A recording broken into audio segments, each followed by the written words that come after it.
బీజేపీపై BRS అధినేత KCR fire అయ్యారు. సిద్దిపేటలో బీఆర్ఎస్ బహిరంగ సభ నిర్వహించారు. మెదక్ బీఆర్ఎస్ ఎంపీ అభ్యర్థి వెంకట్రామరెడ్డికి మద్దతుగా కేసీఆర్ ప్రచారం చేశారు. బీజేపీ ఎజెండాలో పేదలు, రైతులు ఉండరని కేసీఆర్ అన్నారు. బీజేపీ కార్పొరేట్ పెట్టుబడిదారులు పార్టీ అని మండిపడ్డారు. బీజేపీ ప్రభుత్వంలో అమృత్ కాల్ వచ్చిందా, అచ్చేదిన్ వచ్చిందా అని ప్రశ్నించారు. బీజేపీకి 400 సీట్లిస్తే పెట్రోల్ 400 దాటుతుందని సెటార్లు వేశారు.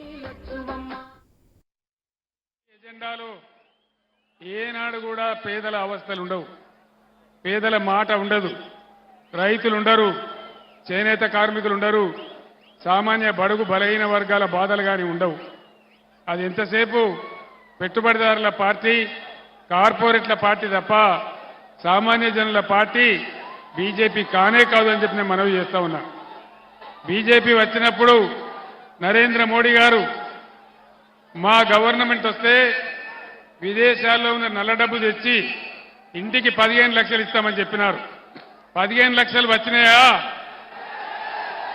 వినబడతలేదు. 15 లక్షలు నరేంద్ర మోడీ ఇచ్చిండా? ఇయ్యలేదా? బేటీ పడావో బేటీ బచావో ఏమైనా వచ్చిందా? అమృత్ కాల్ వచ్చిందా? వచ్చే దిన్ వచ్చినాయా? ఏమి రాలి, అంతా వట్టిదే, గ్యాసు ట్రాషు తప్ప ఏం లేదు. బీజేపీ వాళ్ళు చెప్తున్నారు అబ్కి బార్ 400 పార్ అని. 400 పార్ నిజమే. 400 పార్ ఏమైతుంది?